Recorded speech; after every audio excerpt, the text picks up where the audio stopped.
Hi, ಎಲ್ಲರಿಗೂ ನಮಸ್ಕಾರ. ಹಸಿ ಕಾಳು ಮೆಣಸನ್ನ ಉಪಯೋಗಿಸಿಕೊಂಡು ಫಟಾಫಟ್ ಅಂತ ತಯಾರಿಸಬಹುದಾದಂತಹ ಒಂದು ಹೊಸ ರುಚಿಯ ರಸಂ ಅನ್ನು ತಯಾರಿಸೋದು ಹೇಗೆ ಅಂತ ಈ ವಿಡಿಯೋದಲ್ಲಿ ತೋರಿಸಿಕೊಡ್ತೀನಿ.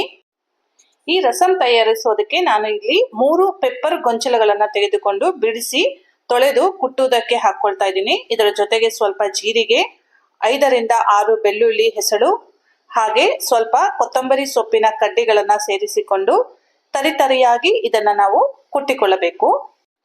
ಹಸಿ ಕಾಳು ಮೆಣಸು ಇಲ್ಲ ಅಂದ್ರೆ ಒಣಗಿರುವಂತಹ ಮೆಣಸನ್ನೇ ಸಹ ಸೇರಿಸ್ಕೋಬಹುದು. ನಂತರ ಒಂದು ಪಾತ್ರೆಗೆ ಸ್ವಲ್ಪ ಎಣ್ಣೆ ಹಾಕಿ, ಎಣ್ಣೆ ಕಾದ ನಂತರ ಇದಕ್ಕೆ ಸಾಸಿವೆ ಹಾಕ್ತಾ ಇದ್ದೀನಿ. ಹಾಗೆ 3 ಒಣಮೆಣಸಿನಕಾಯಿಗಳನ್ನ ಹಾಕ್ತಾ ಇದ್ದೀನಿ. ಮತ್ತೆ ಅದಾದ ಮೇಲೆ ಚೆನ್ನಾಗಿ ಹಣ್ಣಾಗಿರುವಂತಹ 2 ಟೊಮೆಟೊವನ್ನ ಸಣ್ಣ ಸಣ್ಣಗೆ ಹೆಚ್ಚಿ ಅದನ್ನು ಸಹ ಹಾಕಿ ಚೆನ್ನಾಗಿ ಫ್ರೈ ಮಾಡಬೇಕು.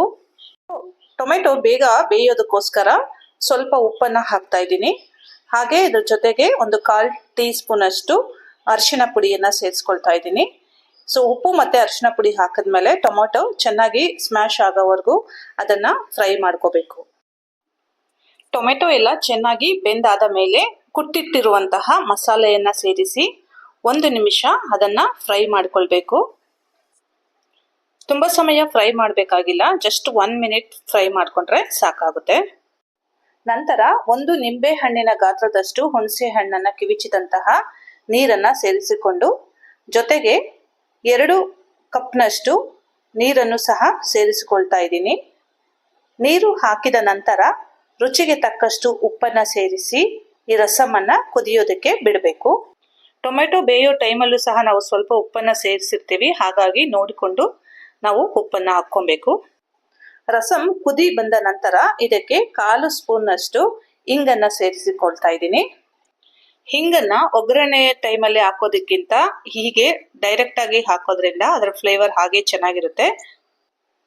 ನಂತರ ಇದಕ್ಕೆ ಸ್ವಲ್ಪ ಕರಿಬೇವು ಸೊಪ್ಪನ್ನ ಸೇರಿಸ್ತಾ ಇದ್ದೀನಿ. ಹಾಗೆ ಸಣ್ಣದಾಗಿ ಹಚ್ಚಿಟ್ಕೊಂಡಂತಹ ಕೊತ್ತಂಬರಿ ಸೊಪ್ಪನ್ನು ಸಹ ಹಾಕಿ ಮಿಕ್ಸ್ ಮಾಡಿದರೆ ಹೆಲ್ದಿ ಹಾಗೂ ಟೇಸ್ಟಿ ಆದಂತಹ ರಸಂ 10 ನಿಮಿಷದಲ್ಲಿ ರೆಡಿ ಆಗುತ್ತದೆ.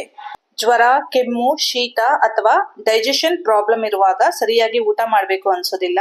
ಆದ್ರೆ ಈ ರೀತಿಯಾದ ರಸಂ ಮಾಡಿಕೊಂಡ್ರೆ ಮನಸ್ಫೂರ್ತಿಯಾಗಿ ಊಟ ಮಾಡಬಹುದು. ಜೊತೆಗೆ 1 ಗ್ಲಾಸ್ ರಸಂ ಕುಡಿಯೋದ್ರಿಂದ ಗಂಟಲಲ್ಲೂ ಸಹ ಒಂದು ರೀತಿಯ ರಿಲೀಫ್ ಅನ್ಸುತ್ತೆ. ಈ ರೆಸಿಪಿ ನಿಮ್ಮೆಲ್ಲರಿಗೂ ಇಷ್ಟವಾಗಿದೆ ಅಂತ ಭಾವಿಸ್ತಾ ಇದ್ದೀನಿ.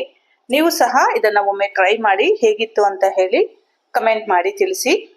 ವಿಡಿಯೋ ನೋಡಿದವರೆಲ್ಲರಿಗೂ ಧನ್ಯವಾದಗಳು. ಮುಂದಿನ ವಿಡಿಯೋದಲ್ಲಿ ಮತ್ತೆ ಭೇಟಿಯಾಗೋಣ.